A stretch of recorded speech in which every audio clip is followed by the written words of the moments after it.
Good afternoon, ladies and gentlemen. It is my great pleasure to serve as today's Master of Ceremonies, and welcome to the Patient Lectures.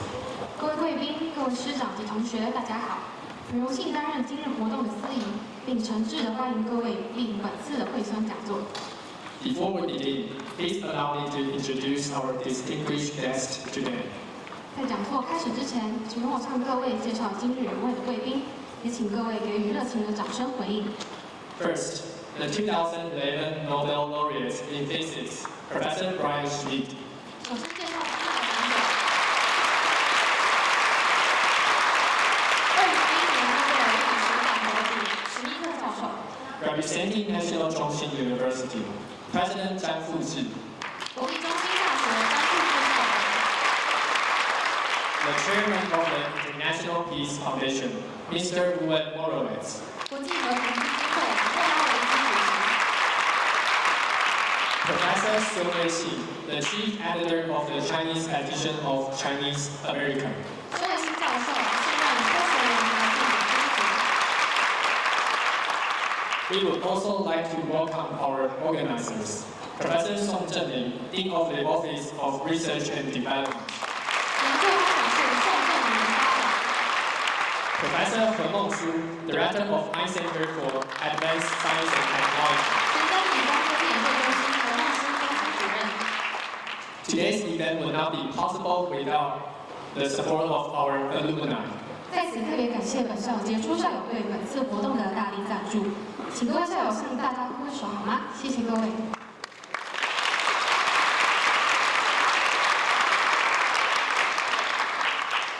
To formally introduce today's lecture, please join me in welcoming President Zhang for the opening remarks. 接下来就各位的掌声，我们邀请校长为讲座进行引言。Distinguished Professor Brian Schmidt, Professor Wei-Xin Song, honored guests, esteemed college, dear students and friends from Taiwan and the world, ladies and gentlemen, good afternoon. It is my great pleasure to welcome you all to National Zhongxin University for today's question lecture. We are delighted to have so many distinguished guests, faculty members, students, and members of the public join us on campus this afternoon. Today we are deeply honored to welcome Professor Brian Schmidt, the 2011 Nobel Laureate in Physics, as our keynote speaker. We are also grateful to have Professor Wei-Xin Song, former director of the National Museum of National Science, serving as today's moderator. Professor Schmidt's groundbreaking contribution to our understanding of the expanding universe have not only advanced science, but also inspired generations of researchers and students around the world. It is a truly privilege for NCSU to host him today. The theme of today's lecture, Science, Humanity's Universal Reach, beautifully reminds us that science is more than a collection of facts or equations. It is a shared language that transcends borders, cultures, and disciplines, bringing people together in our common pursuit of truth and understanding. Through science, humanity learns not only about the universe, but also about ourselves and our place within it. National Zhongxin University is proud to be one of Taiwan's leading public universities, with a long-standing commitment to education, research, and social responsibility. We have also maintained strong partnership with junior and senior high school in Taichung City and beyond. Today's lecture is open not only to university students, but also to high school students and members of the public. This reflects our belief that scientific curiosity should be nurtured early and that science education must take root from a young age. To our students and young friends in this audience, I hope today's lecture inspires you to remain curious, to think broader, and to believe in the power of knowledge to connect people and hope a better future. Once again, please join me in giving a warm welcome to Professor Brian Schmidt, our distinguished lecturer, and Professor Wei-Xin Sun, our moderator. We wish you all an enriching and inspiring lecture. Thank you very much. 为表达诚挚的谢意，本校特别准备了惠蓀琉璃讲座，其人人的设计寓意本次活动圆满成功，并致赠本校实验林场出产的高山茶，聊表心意。Let's invite the moderator for today's lecture, Professor Sun Wei-Xin, to the stage. Professor Sun, please. 孙卫星教授是现任《科学人》杂志总编辑，台湾大学物理系教授，中原大学讲座教授，曾任国立自然科学博物馆馆长。小行星18536号更是以他为名。Okay, good afternoon. It gives me great pleasure to be here, great honor, standing here to be the moderator of the Nobel Prize lecture given by Dr. Brian Schmidt. And I have to apologize to Brian and to Ubi and our foreign friends that I've to switch to Mandarin mode, so that the audience would understand better. 很高兴今天下午能在这边担任这一场演讲的主持人。那我跟 Brian 也很早就有缘结识，2019年在他获奖之前，就曾经来到了我们的博物馆，也中正纪念堂，当时做了一个展览。全球天文里面的展览，很高兴的就认识他了。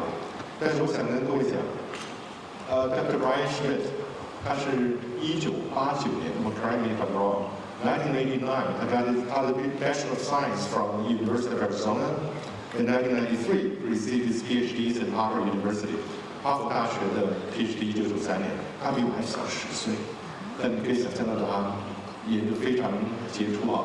他的博士论文做的是。supernovae， 研究 supernovae and distance scale 宇宙里面的尺度，而这个尺度呢，让他后来竟然能够发现宇宙学里面我们的宇宙膨胀跟我们原来想的完全不一样。我需要跟大家讲，在我们念大学的时候，宇宙学是一个笑话。当你问大家那个年代的人说，哎，宇宙几岁，年纪多大？当时的宇宙学家会回答说，我们有很清楚的答案，110年加减51年。你就知道这是一个非常糟糕的数字。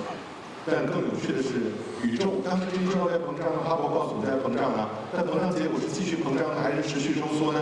回到萎缩呢，还是会持续膨胀临界密度呢？宇宙学家说了，如果临界膨胀是0，持续膨胀是正1，往回收缩是-1，那经过我们多年研究的结果，答案是0加减1。所以可以知道，宇宙学在当时是被其他学科笑话的。但是 cosmology has become a precision astronomy, precision science, science with precision。你知道为什么吗？我们那个年代还会有宇宙学家的笑话，说有3个人死了以后上天堂，结果圣彼得把门开了个小缝，说里面人太多了，只能进来1个人。怎么决定谁的实验最古老，谁就能够进来？第一个人说一定就是我啦，我是个外科医生。当年在伊甸园里面跑来跑去的亚当夏娃，夏娃是亚当的肋骨做的，这件事一定要通过外科手术。外科医生是最古老的学问。第二个说不，我是个园艺学家。你们可以想象吗？从当年宇宙的一团混乱里面打造出来的美丽的伊甸园，才有亚当夏娃呢。我们园艺学家是更古老的学问。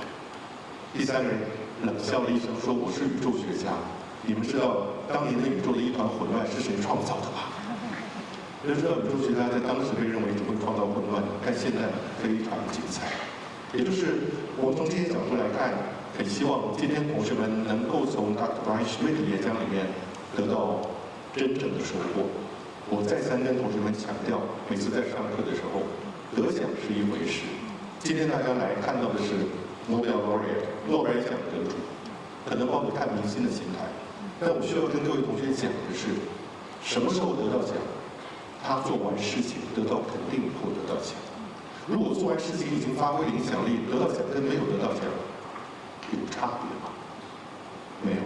所以希望同学们认真看待Dr. Schmidt 他真正演讲的内容，他的做研究的方法，而不是回去跟大家讲说，哦，我今天跟一个诺贝尔奖得主照相，得到他的签名，收集签名又不会增加什么点数， right？ 所以希望大家认真的看待今天演讲的内容。但走到了最后，我需要跟大家讲，不是每一个严肃的科学家都一直在做科学。Scientists not always doing science。那 Dr. Schmidt 另外一个兴趣是什么？酿酒。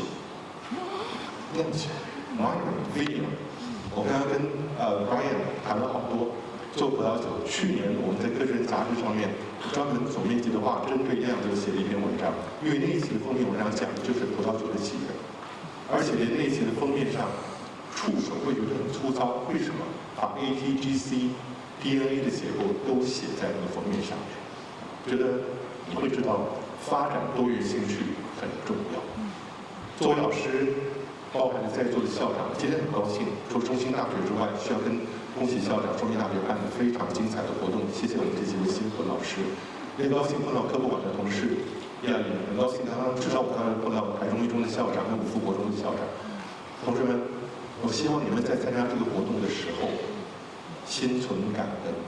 这些老师们、校长安排这个活动的目的，就是希望拓展学生的视野，所以希望同学们能够从这个讲演里面得到收获。最后呢，跟大家讲一句话是什么？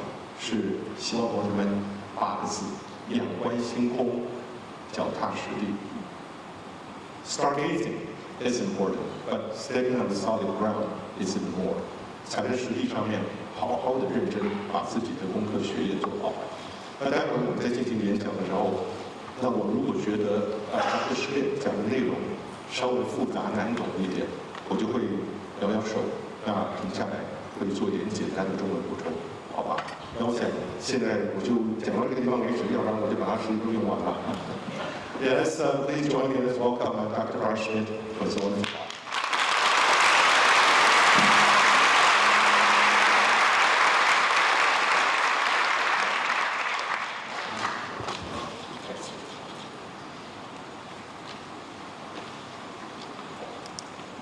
All right, well, thank you for that introduction. I'm not sure I can correct it, but I'm sure it was all correct. It is great to see so many faces here today, and I really want to talk to you in the spirit of this lecture series about astronomy, but then how astronomy contributes globally to our society and our prosperity. So it's a slightly different talk than I normally give, but it has a bunch of elements. And I really want to start at the beginnings of humanity and go right back to the oldest things we know. And in Australia, we have a story that is told by the Aboriginals about 7 sisters. And 7 sisters' story is about 6 sisters and one that loses their way, but it is a story that they use to know when to move from place to place, and the story is very, very long, and it's sung. It's called a songline, and it told the Aboriginals how to move from place to place. So it was a calendar and a map at the same time. And it turns out the story is essentially the same story that we see in other places in the world. For example, in Greece. And it is a story based on the Pleiades. And these constellation, which most of you will have seen, the 7 sisters, the Pleiades, is something that every human who has ever lived on the planet has seen, because it's 80 million years old, and it is right on the celestial equator, which means you can see it in the very far north, and you can see it in the very far south. And it is a story that, as I'll show you, really binds humanity together because of all the stories that are told around it. And so, as I said, in Greece, as the Pleiades, in India, it's essentially the seven sisters as well, seven Kritika, and in Thailand, the seven chicks. And it's in Africa, it's in North America, it's in South America as well. The story is not necessarily here with the Hokkien people, but it is quite universal. And we can see reference to the Pleiades in one of the oldest pictures that you will see in the cave of Lascaux, which is in France. And you can see this bull, but up right there are the Pleiades, the seven sisters. And why are they there? Well, note that this is 17,300 years old, and that's because Taurus, the bull, the constellation, is there. And that concept of Taurus, the bull, the constellation, is back 17,000 years. The Australian Aboriginal people have been separated from the rest of the world for about 50,000 years. So the fact that we have the same story tells you it is a story that is right back to the beginning of humanity. Astronomy really has been there from day one. And astronomy really is parallel to the development of humanity. So Ptolemy, the Greek Egyptian, went through and created a very complicated system that was very good at predicting where the planets would be and the moon would be over time.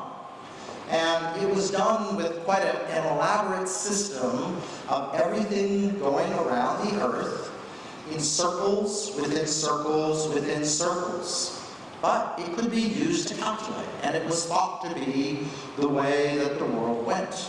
Because the Greeks had what they described as axioms. These are things that you say must be true. The Earth must be at the center of the universe. That was not something you could challenge. It was so. But it was challenged eventually.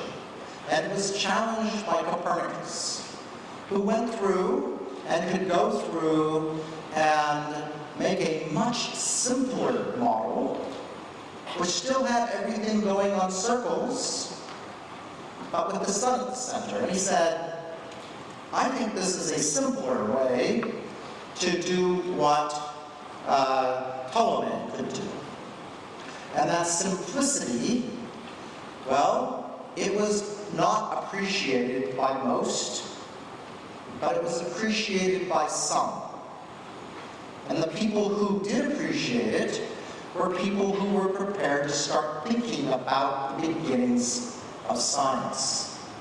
Now, the beginnings of science, I guess, sees when we were able to start making measurements. And so, the first person who really started making very accurate measurements was Tycho Brahe. He was a Swedish person who built instruments that could measure very accurately where the planets moved. And he could see the flaws very easily in what both Copernicus and what Ptolemy were predicting. And eventually, it turns out, I don't think he was a very nice person. And he got kicked out of Sweden. And that put him in Czechoslovakia, into Prague, where he worked with Johannes Kepler, a mathematician, who started looking at the patterns in the data. And he was able to realize through the beginnings of geometry that planets actually traveled in ellipses and obeyed laws. Now, there was almost no one who believed this, but a few people did. One of them, it turns out, was someone we will all know, Galileo. And Galileo helped create a telescope that could look at the planets. And when he looked at a planet, it ended up looking like this. This is about what Jupiter would have looked like to Galileo. It had moons. And those moons went around Jupiter. They clearly did not go to around the Earth. And just to make his point clear, he made telescopes and he gave them to the leaders, including to the Pope. But they were not ready for this. He could show them Venus. Venus, it turns out, has phases. And it is exactly what you expect. If the sun is at the center and Venus goes behind the sun and in front of the sun, it has phases like the moon. So the world was not yet ready for Galileo, and Galileo was therefore locked away in a villa in Arcetri near Florence in Italy, 80 acres, lots of grapes, he made lots of wine. This was sort of a mansion, but it was still a prison to Galileo. But he had invented the first beginnings of the scientific method, where you compare an idea and what it predicts compared to what you actually see. And Newton followed up very soon after with a mathematical way of describing Kepler's observations and Galileo's observations that we still teach you today. Newton's laws of gravity. Of course, technology developed too. Herschel built a giant telescope in 1781, and he, not long after, discovered a new body, Uranus, that was moving across the sky, a planet. And when they applied Newton's laws to it, something funny. Uranus moved, not quite as Newton predicted. So what was wrong? Was Newton wrong? Well, that could have been the answer. But it turns out that Leverrier in Paris went through and said, I don't need Newton to be wrong. I just need another planet. That planet, Neptune, was predicted based on Newton's laws of where it should be. And in a time when Germany and France were not very happy with each other, it was a time of almost war. In Berlin, Galilei went through and discovered the new planet as the French Leverrier predicted. Newton's laws were vindicated. They predicted something that we did not know to be there. And that is why science is so important. It turns out Mercury's orbit also was a little wrong. And Leverrier predicted a new planet, Vulcan, a planet inside of Mercury. But no one was ever able to discover it. And we know it's not there now. And the problem was actually Newton's theory. Einstein, in 1907, had a remarkable thought. It happened apocryphally when Einstein saw someone fall off a building. Now, normally you and I would say, I'm going to call an ambulance. Einstein thought, I think that person must feel weightlessness. I think their acceleration will directly counteract gravity. And I think that must always be true. That is, you cannot tell if you're in a rocket going 9.8 meters per second squared faster, accelerating, or sitting in a box on Earth, accelerated by 9.8 meters per second squared. They are equivalent. A small little thought, but one that took him 8 years to understand. And in the end, he predicted that space would be curved, and that you could go through and see that in an eclipse. And I just showed you Arthur Eddington in England, who did that experiment in 1919, telling the world that through the observations of an eclipse and looking at the stars before, or the stars during the eclipse, when space would be curved by the sun, and then afterwards, when the sun was no longer there, and seeing that space was curved, just like Einstein's theory predicted, and not like what Newton's theory predicted. And Einstein's theory predicted Mercury's orbit as well. So that is another way to change things. You predict something, and when it's not right, you have to understand why the science is wrong. And science evolves that way. So this is what made Einstein a household name, this discovery, because it was from his thoughts alone, a remarkable time for such a discovery. And it really is how the scientific philosophy developed. And essentially, theory is created, theory predicts what we might see, you look, and then if there are problems, you create a new theory. Now, Dr. Song, I think, is going to summarize where we're at right now, in case you're not keeping up, so that will be an answer.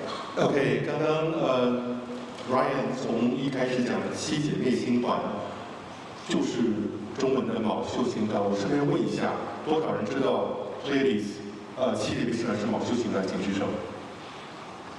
OK, not too many. You're asking about the Pleiades cluster.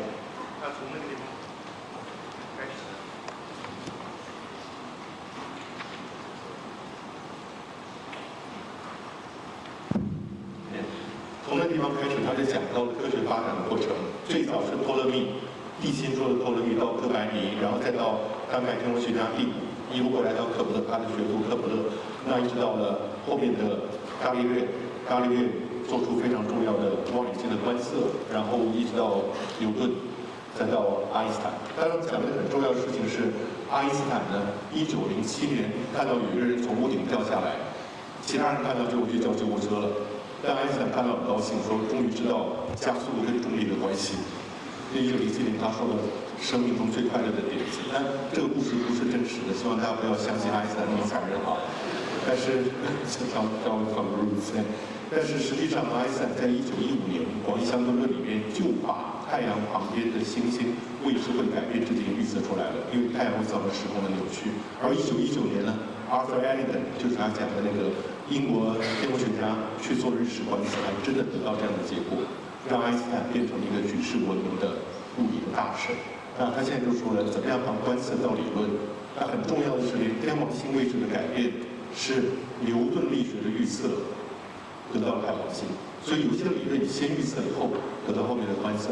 那现在是有些观测你又可以推出新的理论，如果新的理论原有的理论对的话，就可以产生新的理论。Thank you. Thank you. All right, so ultimately we have science, and science is a philosophy, and we need to remind ourselves of that. It is a way of trying to understand truth. There are no facts. There are observations and theories. And facts are things we think are almost certainly true all the time, but occasionally, even those are found to be wrong in science.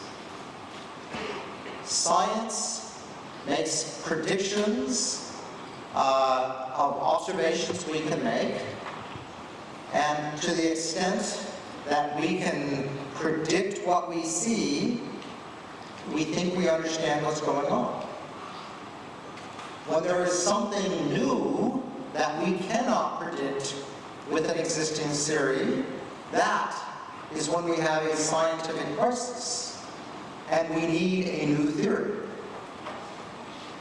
Oftentimes, the new and the old theory predict many things the same, just like Newton's laws predict most of gravity here on Earth. But they are not everything. And so the scientific process is very useful because it predicts things even if we change our view over time. That's the science philosophy. So now let's go to cosmology. Cosmology started with observations. In 1916, 1917, Vesto Slipher measured velocities to nearby galaxies and discovered they were all moving away from us. And he could do this by looking at what he thought was their Doppler shift. An object that emits waves, light is a wave, then the waves get scrunched when the object's coming towards you, stretch when it's moving away from you. So you can see if an object is moving away from you, if the light is moved redward. Slipher saw that almost every galaxy he measured had its light moved redward.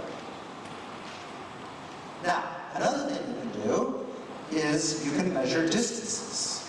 And Edwin Hubble, who had access to the largest telescope on the planet, a 100-inch telescope you can still see outside of Pasadena, went through and measured distances. And to measure distances, you look at how bright things appear. And the further away something is, the fainter it appears. So by looking at how bright a galaxy's stars are, if the stars are faint, the galaxy is further away. And that's what Edwin Hubble did in 1929. Here's the data he published in 1929, and it shows Vesto Melvin Slipher measurement of velocity from Doppler shift, and his measure of distance. So a galaxy that has nearby, so its stars are bright, is here. One that has faint stars, so it's a long ways away, is here. And you can see the further away something is, the faster it appears to be moving from us. And from that, Hubble told us the universe is expanding. And why would he say that? Well, here's a cartoon. Here's the universe that I'm going to expand, so I've expanded the universe. And I want to overlay before and after and see what we see. Well, when you do that, you can see that nearby objects, well, they've moved a little bit. And distant objects, they moved a lot. And so, hopefully, yes, they moved a lot. So, that is what Hubble saw. Nearby things have a low velocity. So when I've gone before and after, things that have moved a little bit, if I'm measuring their velocity, it's low. Things that have moved a lot, they have a high velocity. They have moved a lot. And so what Hubble saw is more or less what you see if the universe is expanding. And I might hand over to you to get us through that.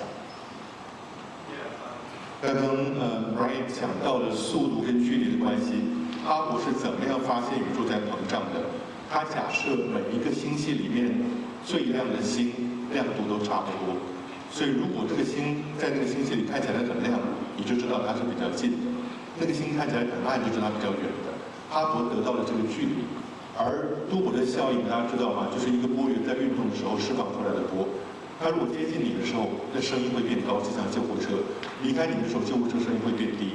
光也是一样，接近你的时候，光变蓝，光会往南位移；然后离开你的时候呢，光谱就往红端移动。所以你既然你又能够找到速度，又能够估计出来距离，哈勃就把距离跟速度画在同一张图上面，发现我们的宇宙，所有的宇宙星系的都离开我们而去，几乎所有的。近的速度比较慢，远的速度比较快。刚讲是讲到这个地方。All right. So, I want you to think about a universe that's expanding. Let's put it backwards. If we put the universe in reverse, then in the past things will be closer and closer and closer until at some point everything is on top of everything else. The Big Bang. The Big Bang is a natural thing to expect if you live in a universe that is expanding. And to be clear, we don't know what the Big Bang was. We know long, long ago, before there were stars and galaxies, something happened. And the universe started expanding in all directions, and we see the expansion to this day. We call it the Big Bang, but we don't actually know what the Big Bang was. We only know what happened after the Big Bang. So people always want to ask me, what happened before the Big Bang? I don't know. I really don't know. I don't even know what the Big Bang was. All right. Let's think, the Big Bang happens, then galaxies move apart.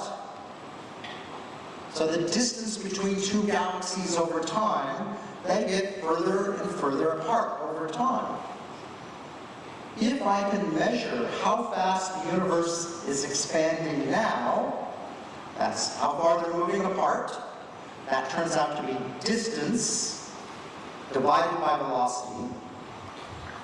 Then I can go backwards and I can figure out how long ago the Big Bang occurred. I'm measuring the slope of that line, if you know what that means. So, how do I come into this? Just to show you that I'm a normal kid like many of you, this is me with my dad when I was 5. I grew up in Montana and Alaska. Here I am at 15, and I am with my telescope.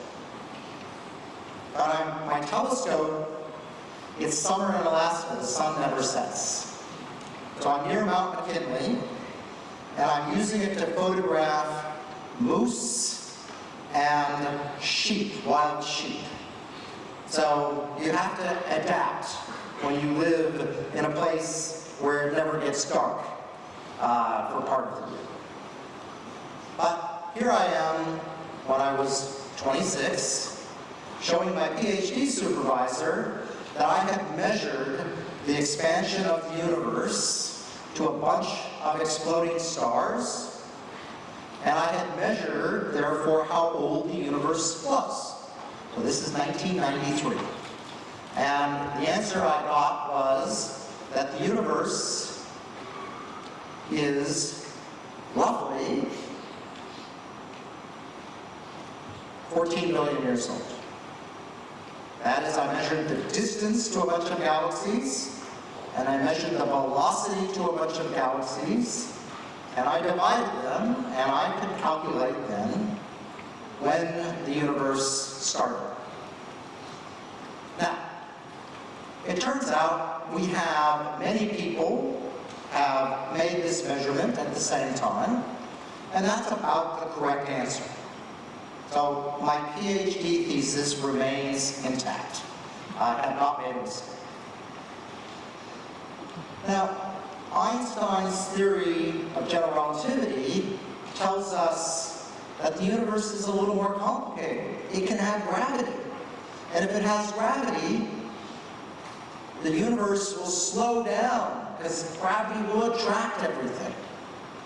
And so instead of the dotted line, I'll need to calculate the trajectory.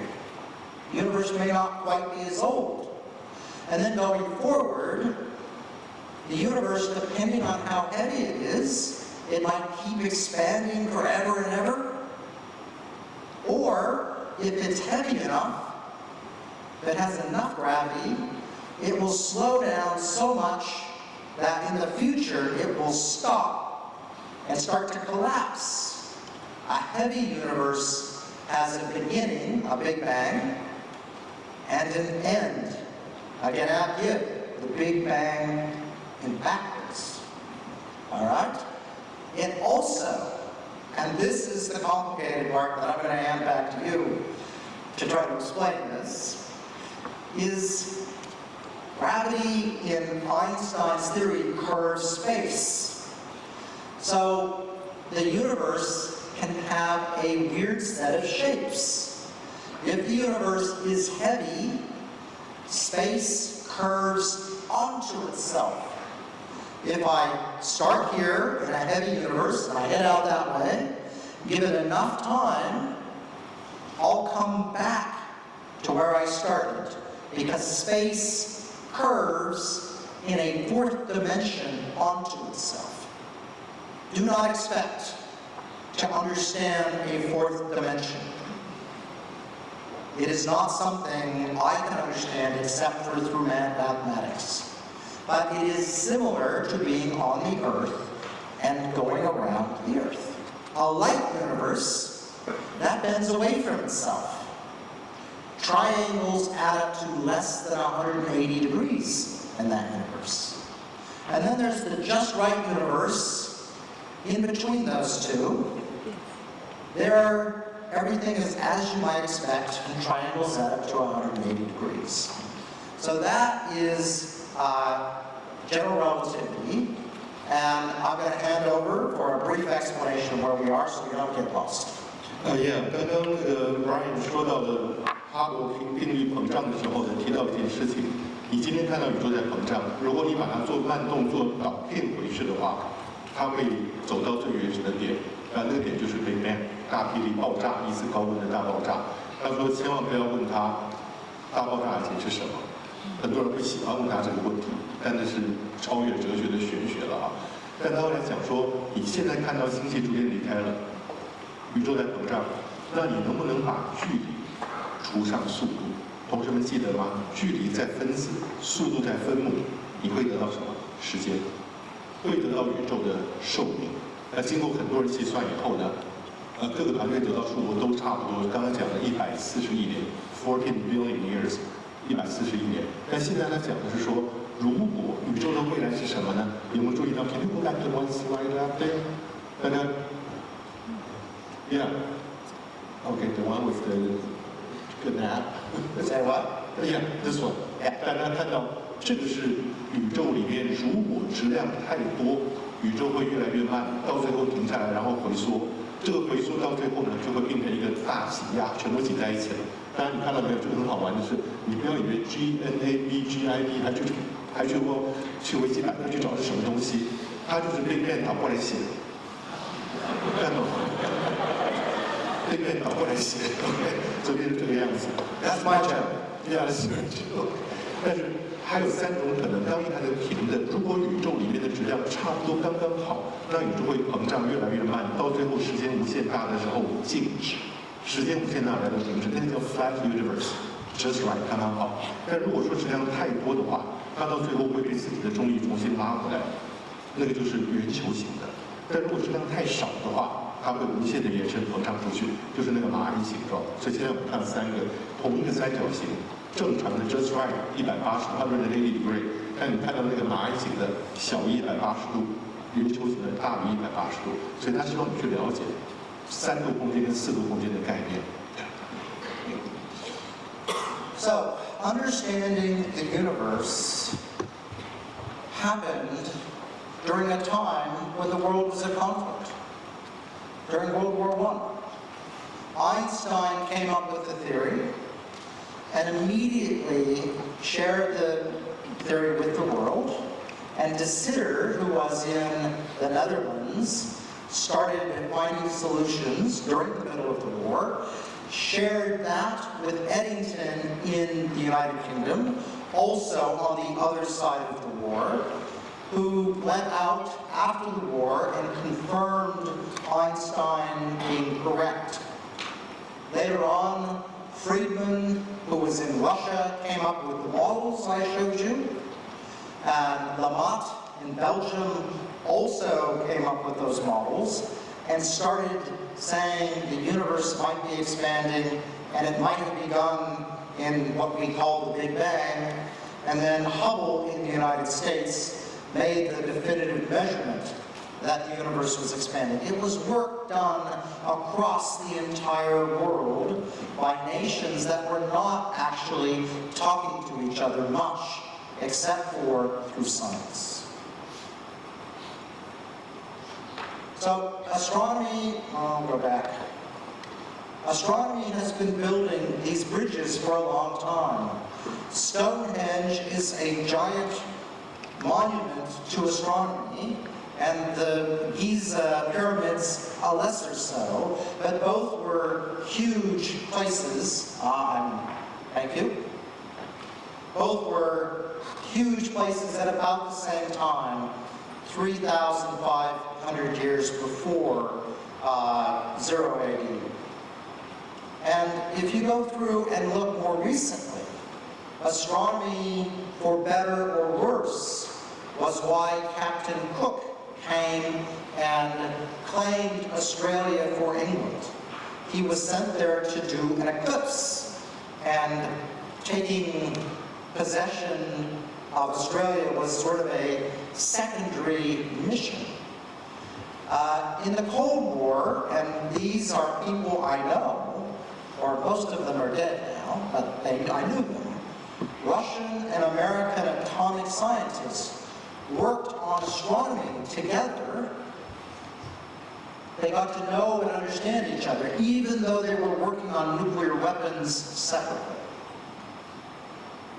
In 1963, an Australian astronomer, Christensen, went to China to help them make a radio telescope, and went there many, many years. He was the only Western scientist allowed to do that, and that was how Australia opened up relationships, diplomatic, with China. We see the space station a place where the Russians and Americans continue to work together. And the James Webb Space Telescope is something that 52 nations are using, and may I say, including many astronomers here in Taiwan. It continues to be a global exercise, which is great. Now, for me, my global exercise was to understand if we could make a measurement predicted by Einstein, which is how the universe changes speed over time. And if the universe is not changing speed at all, then if I measure how fast the universe is going back in time, it won't change. That means the universe is empty. It has no gravity at all.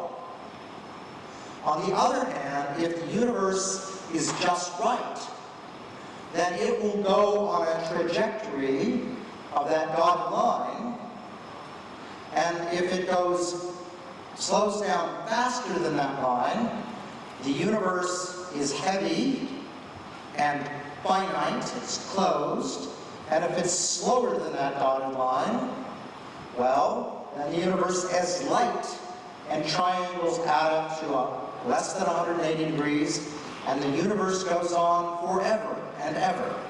I want to stop there before we get the concepts in place. 他现在讲的就是说他的工作，刚刚前面2张其实蛮重要的。大家有没有看到那个？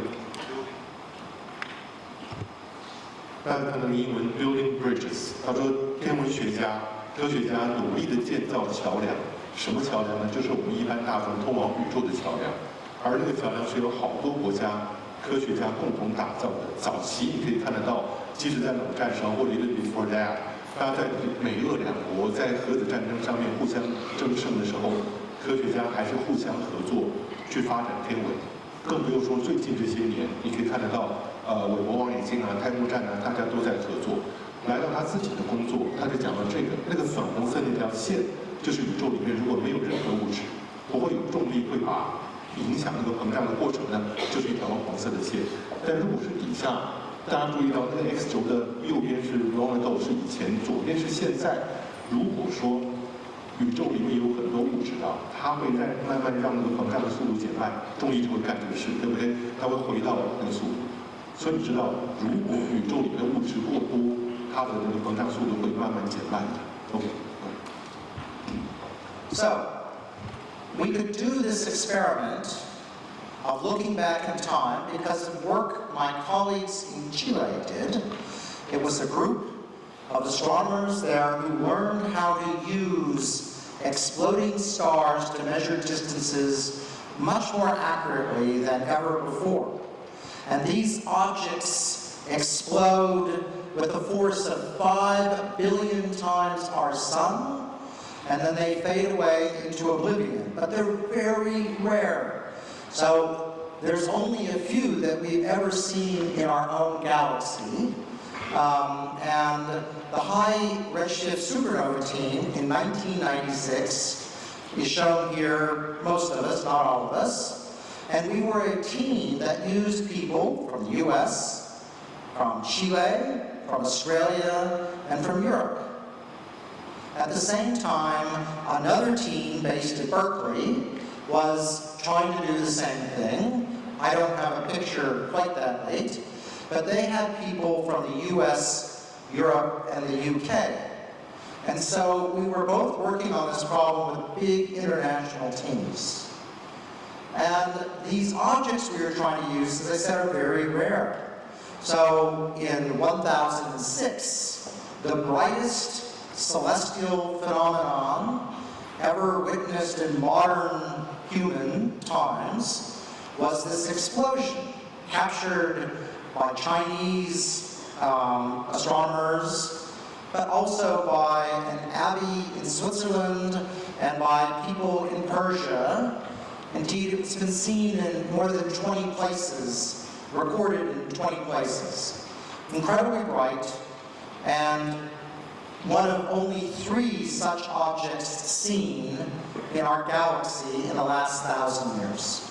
So the other ones, 1572, seen by none other than Tycho Brahe himself, and then the supernova of 1604, observed by Kepler and Galileo. How lucky were they? All right, so our job was to find these things, and we were able to use new technology that astronomers helped develop, digital cameras. I think we all know digital cameras. As I'll explain, those are one of the things astronomy has helped develop for you. But we had early versions of them. And the idea was to find a needle in a haystack. Because these objects are so rare, once every 400 years in a galaxy, we would need to look at literally tens of thousands of galaxies to find one. And with these digital cameras on the largest telescopes, we were finally in 1994 able to find these things in the distant universe. And here's one. And the way we find this is by taking 2 images, a before and an after. And you can see here's the after and the before. And then I had to basically write the software that had to go through and find those needles in a haystack. Software that would be easy to write now, but was very difficult to write in 1994. You'll be glad to know it had a 2-layer neural network, which is a very rudimentary form of AR, but what was the cutting edge in 1994. So, I'm going to show you a movie, and this movie takes you to one of our observing runs in Chile. Nick Sunseth, who helped found the team with me, is there. And we have to take data and make sure it's all right, because we only get 6 nights per year. And that's one of the largest amounts of time anyone gets anywhere in the world on these telescopes. So there we are, making sure the data is fine, and then my computer programs looking for objects, but most of the neural networks are human. No artificial intelligence here, just humans sifting through the data, saying, is that real or is it junk? And we have to go fast because we have to get a spectrum. We have to go through and figure out the velocity of the object and make sure it's really a supernova. And there we go to Hawaii, to the largest telescope on the planet, the Keck telescope at the time, still the largest telescope on the planet. Adam Rees and Alex Filippenko there, taking the data there. So that is what our experiment looked like, and I'm going to show you the data. After 3.5 hard years, our data looked like this on the diagram that we previously explained. So each supernova is a dot with a bar that is the uncertainty. And you can see the distant objects are above the line on average, not below it. On average, when you take them, the universe was expanding slower in the past and had sped up. Those distant objects were not where we expected them. We expected them to be below the line. So gravity was causing the universe to speed up, not to slow down. Go back to the one with Chinese. I just want to tell them about supernova. 大家看到刚刚前面 okay, but it's not on the screen, strange. It's there, but it's not up there. But yeah, 这怎么样能够上到屏幕上面去？对，它已经上了这个地方了。I'm trying. I'm 再 just 回去，再往回走，再往回走，再往回走，再往回走。OK，呀，大家看到这个。现在开始讲到超新星的重要性。从他博士论文他开始做超新星，超新星就是一个恒星到了晚期，它受不了核心已经没有办法产生热量，就爆炸。那你可以看得到，他们讲的1066 ，SN 就是 supernova 超新星1066，这是仅隔了3年，看得到吗？宋真宗北宋真宗仅隔3年爆炸。各位同学，你可以看一下，状如半月，like an moon， 有芒角，惶惶然可以见物，什么意思？晚上的超新星是可以看得到东西，可以照亮的。可以知道超新星爆炸是多不得了的事情，这是1066，再来1054还有一个中国超新星，刚刚讲到的1572、1572跟1604，前面是第5看到的，1604是特普勒看到的，这几个超新星你可以看几百年一次，为什么？因为银河里面能看到超新星，每400年大家看到一次，所以他们需要用 digital camera 数位相机去拍摄几万个星系，希望在里面会看到超新星。当时呢，他们就肉眼看，今天拍一张，下礼拜拍一张，两个对剪一下，如果出来一个亮点，这就是超新星。而这个超新星是可以告诉你距离的。有机会同学们可以自己看一下超新星怎么样知道距离。但是我继续往下头讲好了。但他们的 data 是 really is quite different。这是他们的 data 告诉你什么？宇宙现在膨胀的速度比以前要来得快。就是这个。OK， 大家现在看到，注意到底下的 1% 跟60%，什么意思？最左边是现在，最右边是以前，然后呢，上面是慢，底下是快，所以以前右上角呢是过去的速度慢，而现在的速度快。大家看懂这个图没有？所以没有讲到现在速度还更快，重力不是把大家拉回来，他说这个重力反而是把宇宙推出去。So here we are as a team And Nobel Prizes are often given to individuals like me, but they're usually done by teams. And so I do want everyone to recognize that it's not just me, it was a team of many people who did the work that we won the Nobel Prize for. And I want to just say, why do we do this? So, do we just do it because it's there? Yes. Do we do it because of our curiosity, beauty, being human? And I think we also do it for that reason. Do we do it for national pride? Yes. But ultimately, the reason we spend so much money on it is because it's useful. So I want you to look at your iPhone. Well, you don't have to. You know it very well, because you on average spend 5 hours a day on it. On that phone, my field of esoteric science delivered Wi-Fi. So the Wi-Fi standard is based on Australian radio astronomers looking for evaporating black holes. The GPS is using high-precision atomic clocks that were miniaturized and helpful for radio astronomy, and then float in space and use Einstein's theory of general relativity to give you the positions. The touchscreen was developed at CERN, as was the World Wide Web. And the CMOS camera, already talked about, was developed for a mission to Jupiter.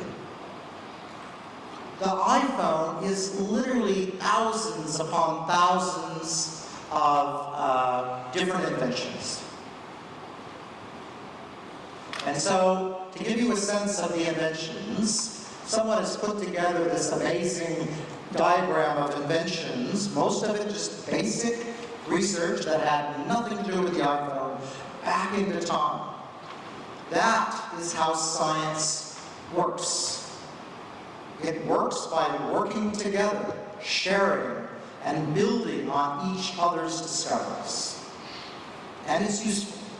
Almost everything that makes the world prosperous has come out of science of the last couple hundred years. And we're doing new things all the time. An amazing prediction of Einstein was that there would be gravitational waves. And we have gone through and detected merging black holes. And the universe is full of black holes. Literally way more than we ever expected. Now, my university, ANU, was involved in all of these, and there's all these firms that have been created. Quantum encryption. There is a firm that goes through and can do very, very precise positioning for all sorts of uses without GPS. And there's a company I'm involved in that creates a new form of precision measuring stuff, all using the technology developed at ANU as part of the LIGO experiment. So you really do get things out of science in ways that's hard to understand. Definitely struggling here with my things. So that's just that last one. If you look at my own PhDs and postdocs, well, many have become astronomers, but many have become science teachers. They become public servants, business executives. They've started their own companies. And one of my 11 students has become phenomenally rich. I don't even know how rich she is, because the company, when she exited, had risen from $10 million to $10 billion. So I'm thinking she's doing okay. She buys me dinner now when I see her. Right? So you just don't know what is going to come. So I want to finish up just thinking, what am I doing? So I've been the leader of a university, and I have come back to astronomy, and I have seen that my discovery, there's been so much work done to it, And we're not sure what's happening. It might be that dark energy is a little different than the simplest way that Einstein described it. It might be changing over time. We don't know. If it is changing over time, then we don't really know what's going to happen in the future.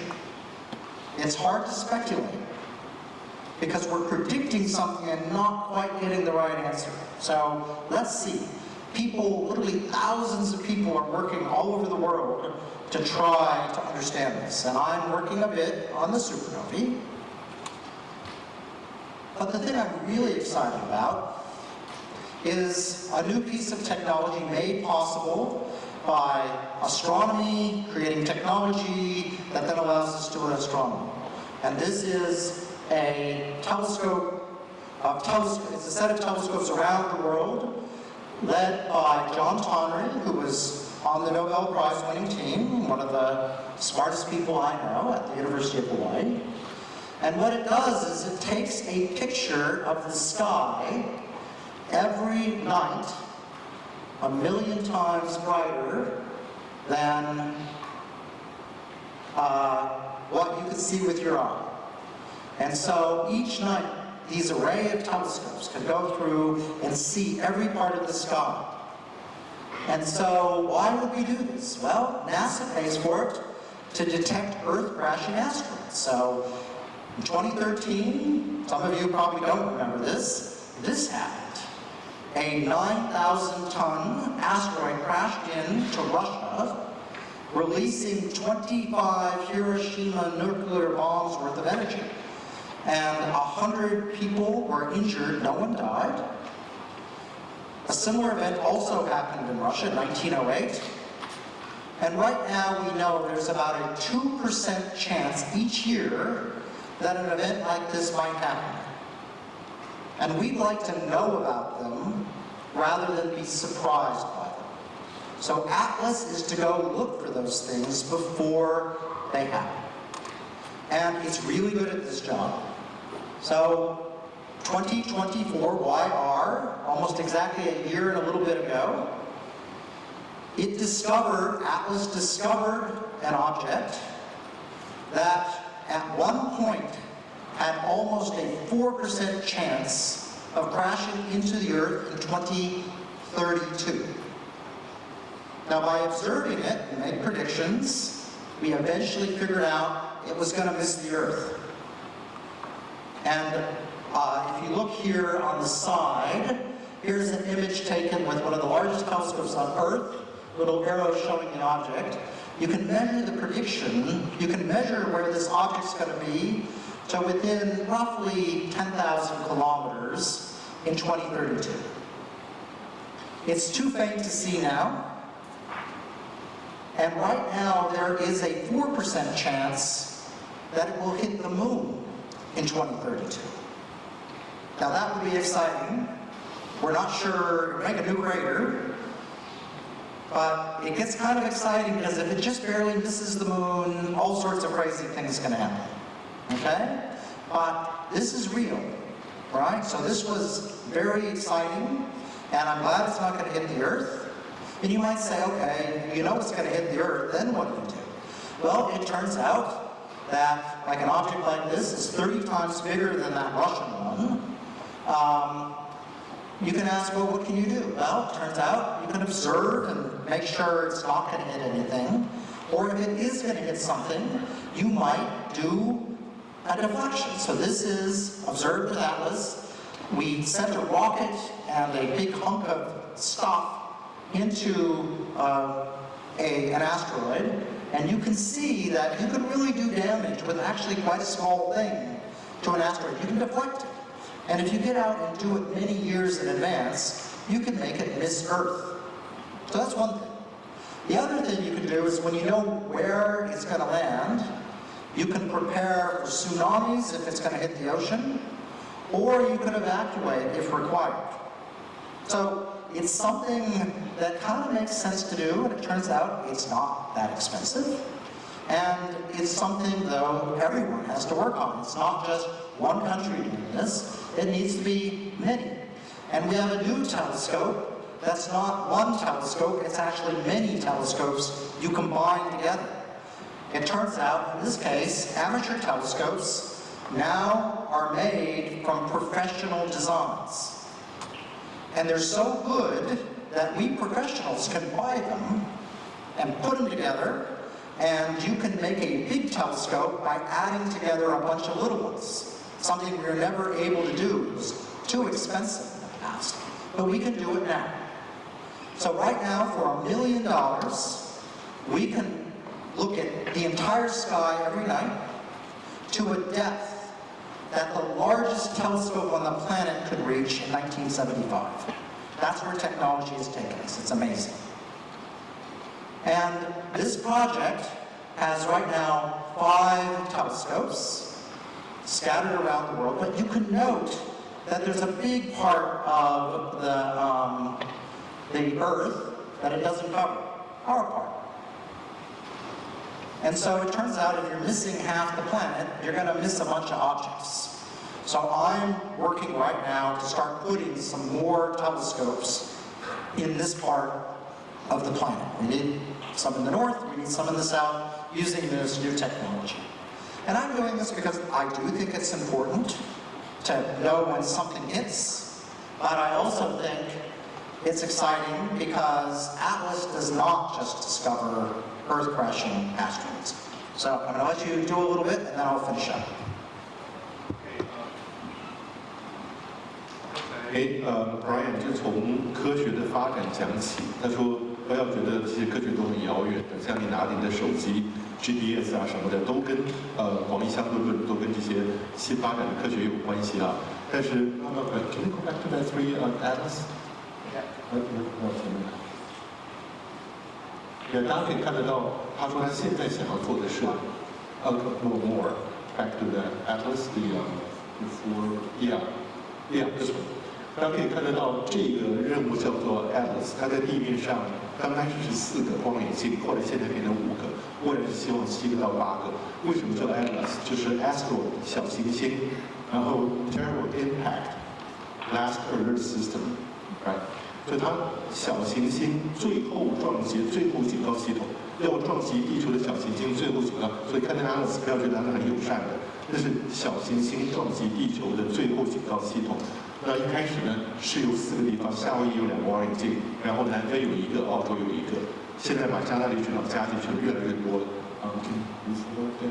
可以看得到，尤其是左下角加纳利群岛那个OK， 这个是那个在西伯利亚车里亚宾斯克2013年有个陨石，一大清早掉下来，大家可以看得到那个陨石有多重啊，9000吨，然后呢制造的爆炸的威力是广岛原爆的25倍。还好只有100多个人受伤，但是他说这就是有可能会发生的事情。我可以 go at 2024，这个东西，他说原来开始会以为它会撞地球的，2032年 2032年，现在讲2030年有可能会撞到月球。I don't know by 2032 is there China or US will have the lunar base on the moon? Okay, we'll see. 就是到2032年，那这个小行星呢，很可能会撞到月球，它会有非常近的距离，大概1万公里吧，从地球旁边擦身而过，地球也不过12800公里，很少这么近的小行星。2032年，各位在你们记事历上记下来啊，那时候要把钱花掉。可以看得到那个小行星在这边移动，这个很不容易的。OK， 然后我们想做什么呢？然后要测量它的 directory， 这个很重要。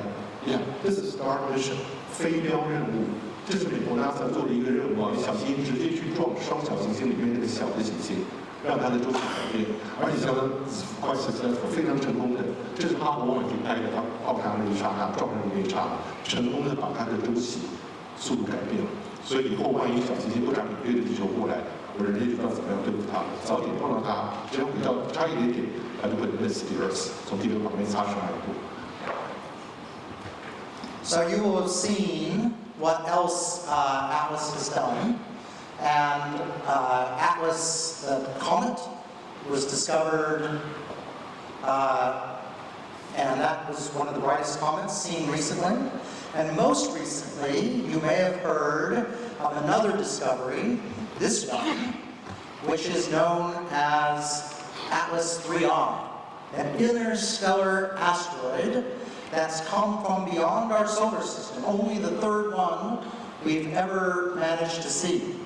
And it's created quite a stir because people have been worried about it being alien. It's not alien, it's just a rock from space. But it is kind of cool what we're able to discover now. And for me, it discovers every single nearby supernova in the sky. And there are a lot of them, and for me, it is an amazing way to make to do the physics of the objects I like. So those are all of the supernovae it's discovered in the last 7 years. And I make sure that I look at the bright ones every night, and I have a movie of every exploding star. It is a great resource. So, I want to finish now, and this is one of the deepest images ever taken of the night sky. It's the James Webb Space Telescope. This image is 1/6,000,000th of the sky. You need to take 6 million images to cover the sky. It has 45,000 galaxies, like the Milky Way, in it. And each one of those Milky Ways has about 1 trillion planets.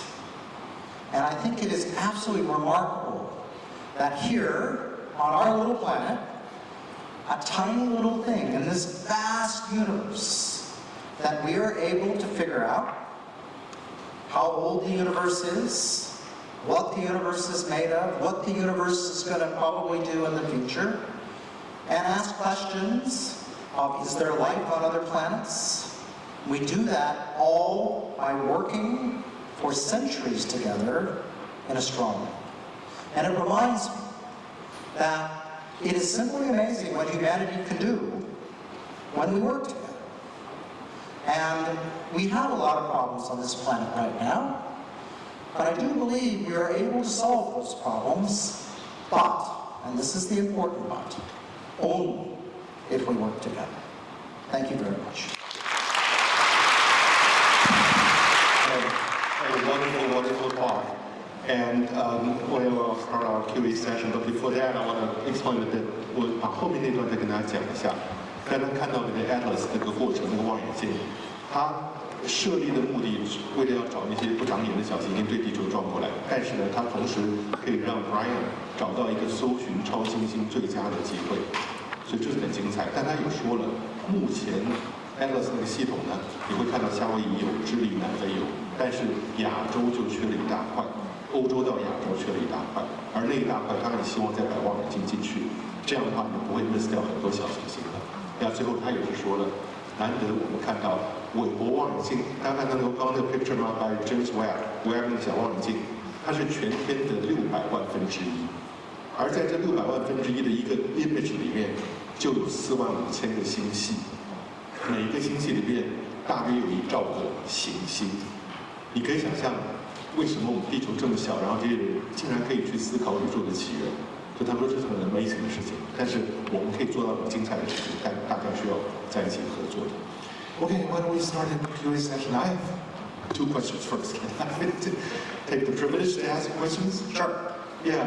First one is, when this Atlas project is being formed, it's named Asteroid Terror Impact, but is that in its original plan, search for supernova? So the original plan really was to look for these Earth-crossing asteroids. But I will say, John Tonry, who has worked on supernovae with me, always knew it would be good at finding supernovae. But his funding doesn't pay for the supernova. So the supernova people had to get their own money and use the data to find it. So we worked with him, but the reality is he worked with NASA to do this because he thought it was an important thing to do, but knew it would create a bunch of other science. 对，他刚刚说了，我就请问他说 ，Atlas 这个计划很精彩。刚刚有看到那 3I Atlas Interstellar 从别的恒星旁边跑来的东西，第3个发现的是 Atlas 发现的。Atlas 呢叫做小行星撞击最后警告系统，我就请问他，当初搜寻超新星有没有在计划里面？他说那个主持人 John Henry 本来就会想很多事情，可是他们的计划 NASA 只让他们看小行星，所以他们这些超新星的人自己需要找钱，用自己的经费去看它。Yeah, the second one is you mentioned that there's a big gap in Asia, Europe to Asia. So where and what you plan to do to place telescope? So the first place for me to build a telescope is Australia. Okay. So in the western part of Australia is one of the clearest places on the planet. So that is a good place to put a telescope. Up in the northern hemisphere, it's a little more complicated. It is right now difficult for NASA to build telescopes in China, where there is some good sites that are clear. Taiwan is a place that has an observatory, but the weather is not great here for telescopes. You try very hard, but it's cloudy a lot here, and typhoons are not great. There are places, for example, in Nepal, but you have to keep the telescope running in Nepal, and that turns out to be quite challenging. So I think we need to find a site up there eventually that makes sense. And I'm going to try to get the Australian one built first, and then we can figure out the other sites. Okay.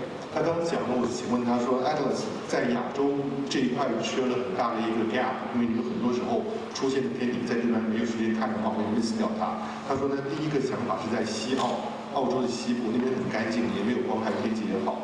那中国大陆呢，美国跟中国搞不好，大家都知道的事情，比较困难。在你那边好的 site， 以前我们在新疆跟西藏都会找到好的 site， 但是台湾好朋友，可是呢天气不好，台湾天气不好，所以很多云啊。所以他最近会先把西澳的那个望远镜做出来。好，现在从有没有问题要请问到？好，后面那位。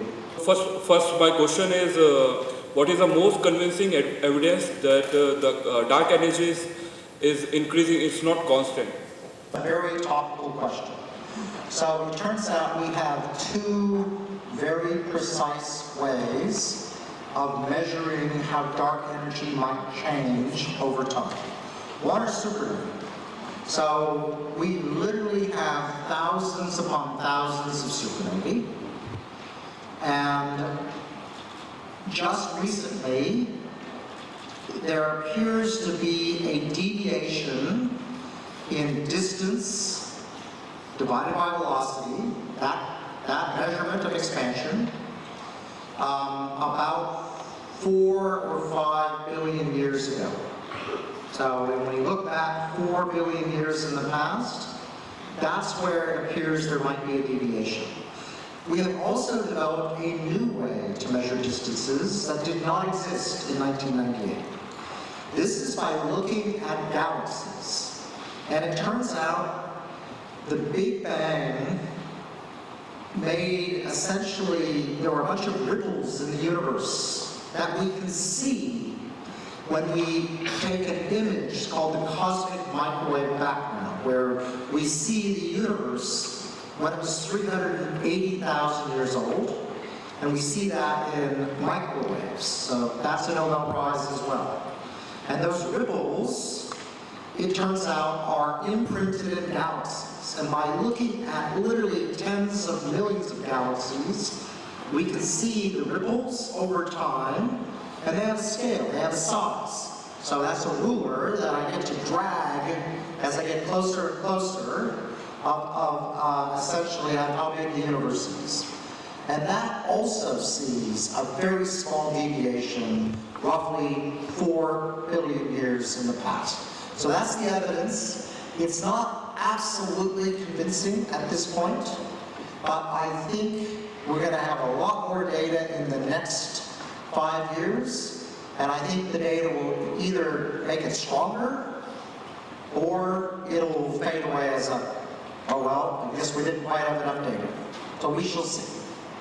OK， 刚刚问的是暗能量的问题，那 Brian 就说了，他们现在也在努力在做暗能量的测量，把38万年大霹雳爆炸之后，38万年产生的微波背景辐射，叠在所有这些星系上面，去看它所产生的那些 ripples 一些皱纹，来决定到底未来我们对它暗能量是怎么样判断的。OK， 稍微复杂一点，好吗？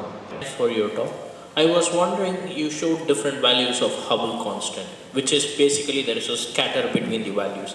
So what is the efforts done by the current supernovae team to reduce this uncertainty? So at some point in astronomy, you don't get to just move your lab into space. So you have to take what you have got. So we have taken more and more data, and we have tried to apply new AI techniques. They don't work very well yet. So the measurement that we can make to a type 1a supernova looks to be kind of stuck at roughly 6% distance. So we can measure it to 6% accuracy. And the way we do better is by measuring thousands of them. So we get to look at it again and again. Now, there are some ideas that we can look at the supernovae with all the colors at the same time and see if there's a pattern. And Saul Perlmutter, who I won the Nobel Prize with, claims he can get the uncertainty down to about 4.5%. But I'm not sure we have all been able to see the data to believe it yet. So maybe that's one way. Another way that I'm working on is I'm using the other type of supernovae, the supernovae that explode from giant stars. These aren't as bright, but we understand them from first principles, and we think we can calculate how bright they are and measure their distances possibly to as good as 4% from physics alone. So those are some other ways to do it. But at some point, you're kind of stuck until someone comes up with some other brilliant idea, not yet imagined, about how to measure distances more accurately. That is hard, it turns out. Yeah， 他刚刚问的问题就是哈勃常数 Hubble constant， 他最后说大家选到最后呢，做出测量来可以得到70，那个数字是70，然后指向宇宙的年龄140亿年、138亿年。哈勃常数的导数就是宇宙的年龄，但是因为这个数字还在变化，距离的测量6%的误差，所以呢，不同的人、不同的团队做出来的年龄哈勃常数是不一样的。Yeah, that's why we have this making fun of Hubble constant. We call it Hubble variables. Well, and it's come back. I should say that right now when we measure the Hubble constant, we can measure it from the Big Bang this way, or we can measure it from the Earth outward. And the two ways don't agree. They disagree right now by about 8%. And that is another problem that we do not yet understand. And it's not absolutely sure that not everyone agrees that there's a problem yet, but I'm increasingly coming to the conclusion there is a problem. That's why I'm doing this new way of measuring distances again, because I think it's so important to understand. Yeah， 不同的团队去计算哈勃常数，一个是从宇宙最早期微波背景辐射往回推算，另外从地球看出去，另外一个团队这样做，结果两边得到的数值呢会有8% 的差别，让他觉得这不应该发生的，这是为什么他在找不同的方式重新去把距离定得更精准。Yeah, I remember the time when I was at UCLA. They said that the west coast of the United States use like 50 and the East Coast use like 100 through that period? Well, yes, they're like anything, when you have bad data, you tend to get bad measurements. So the question is, are the discrepancies we see now bad data, or are they real? And I initially assumed it was bad data, but I'm beginning to believe that it may actually be a problem. But I still think we need to take more data before I'm sure. 他刚刚讲到说，我们讲的哈勃常数后来被人家笑作哈勃变数，因为你从不同的方法得到不同的数值。他一开始觉得可能 data 很烂，数据不好，但现在发现可能里面有其他的问题，所以他真的需要好好的做计算距离的估算，那边有没有问题？ I have a question. The CMB data suggests that the dark energy may change over time. Could the base be used to check or qualify this division? 你要讲中文吗？中文吗？怎么样？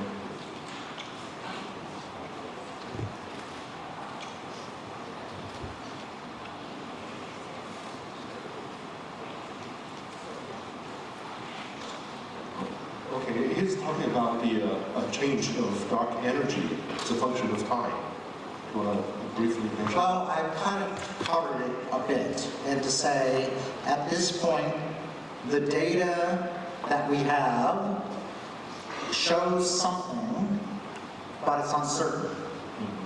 So let's think about the asteroid crashing into the moon.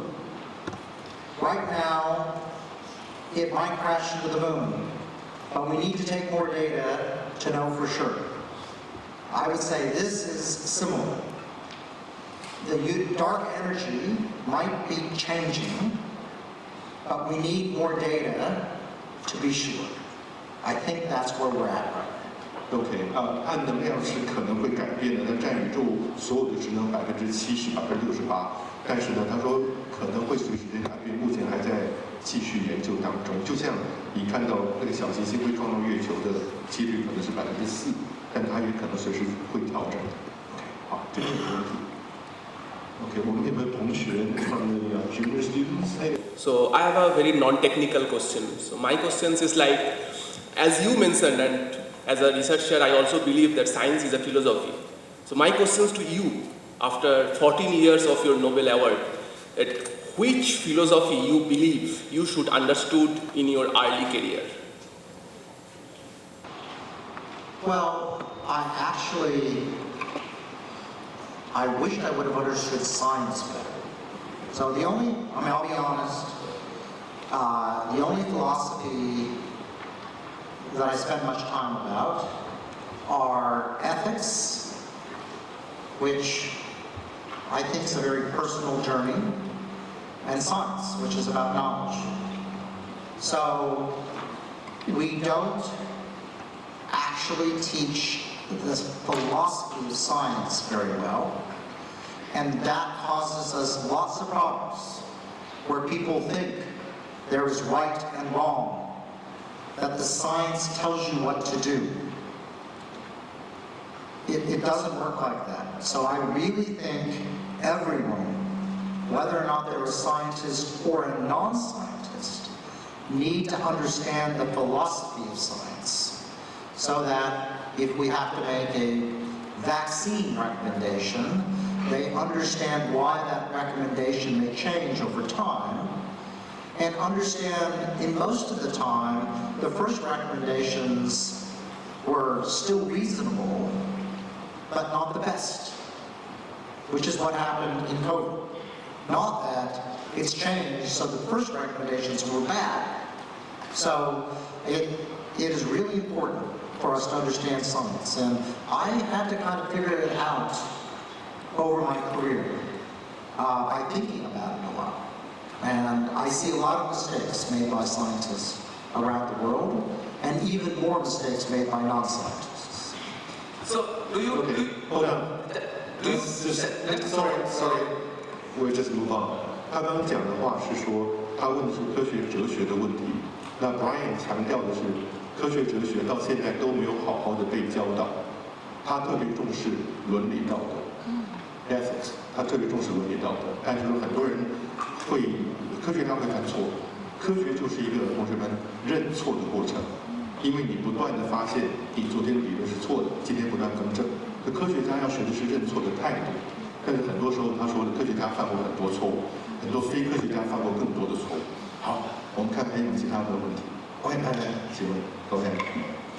Professor, thank you very much for such a fascinating talk.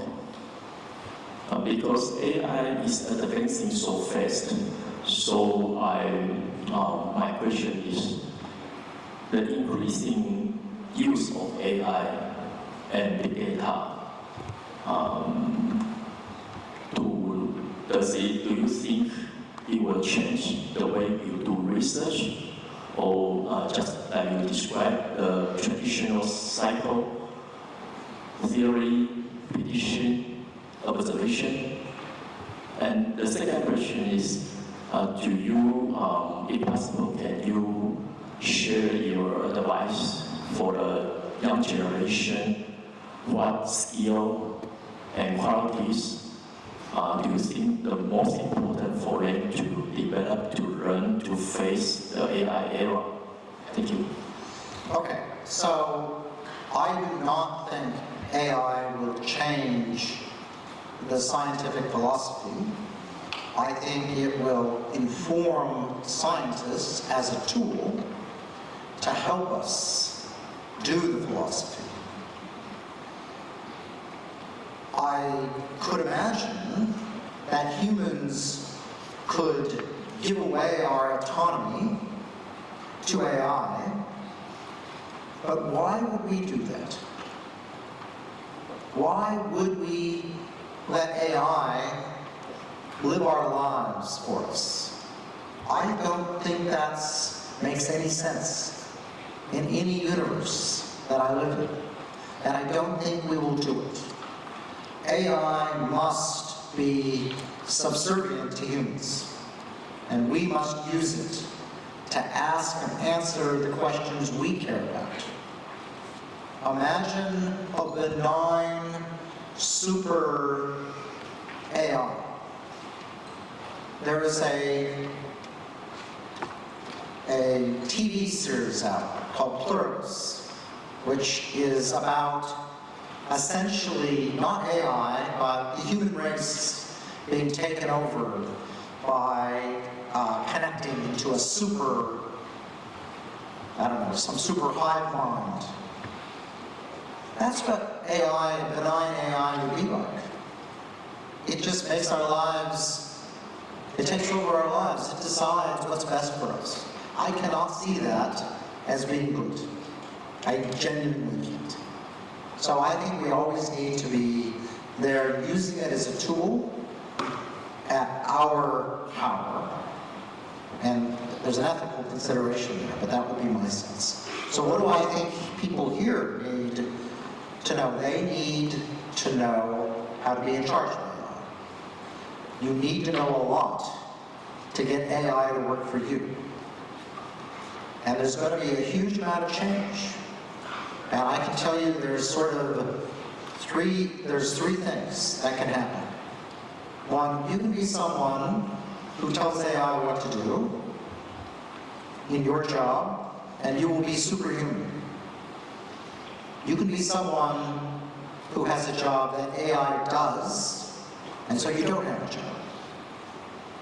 Or you can have a job that you do more cheaply than AI can do, and I don't think you want that job. So, make sure you're in charge of AI.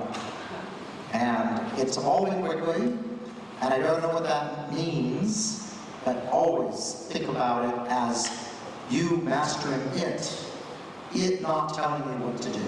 If you use it to answer your exam questions, that's not helping you master it.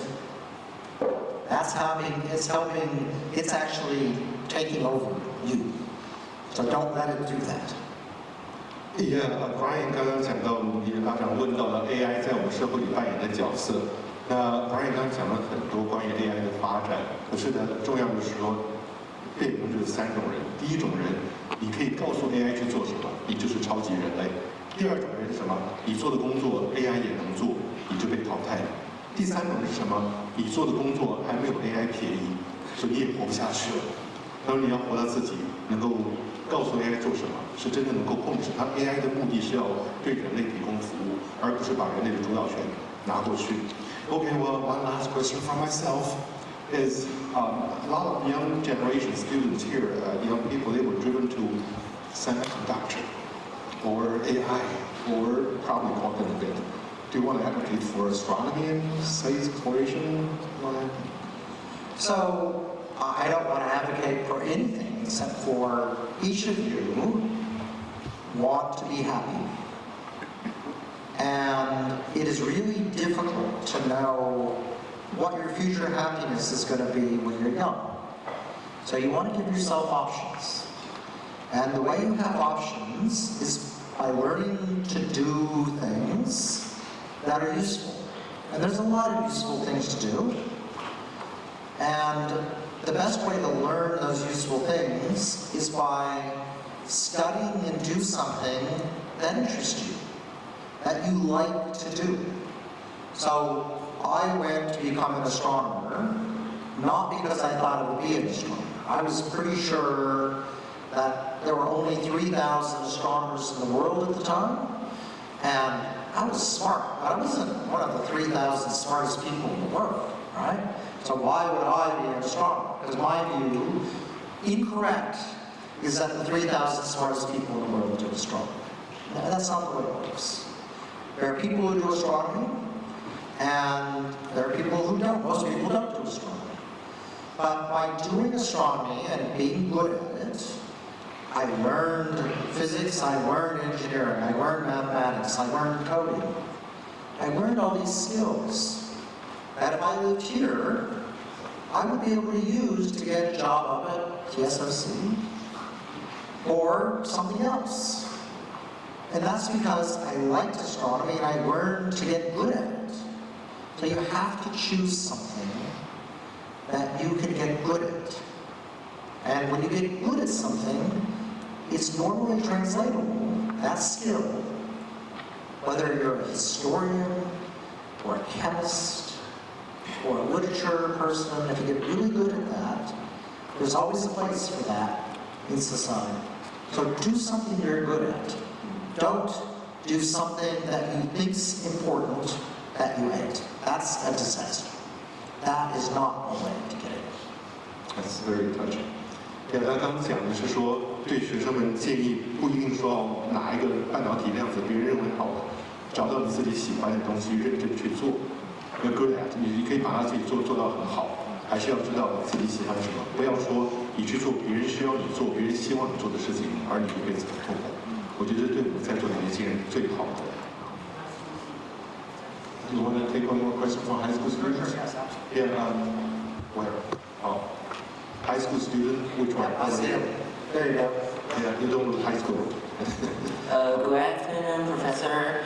I think we all know that you have studied about the universe for many years. So I want to ask you that has studying the universe changed the way you see life? Thank you.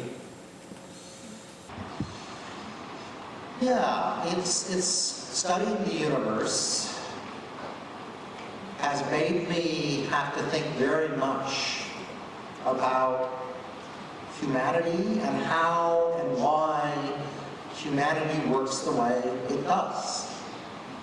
Because on the face of it, studying the universe seems like something that is useless, that it is something we do as an extravagance.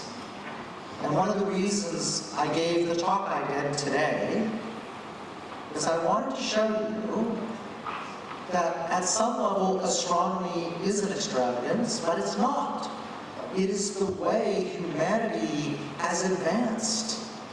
It is the way we've developed the philosophy of science. It is the way that we have kept channels open during wars. It is a way that we have developed technology that we all use today.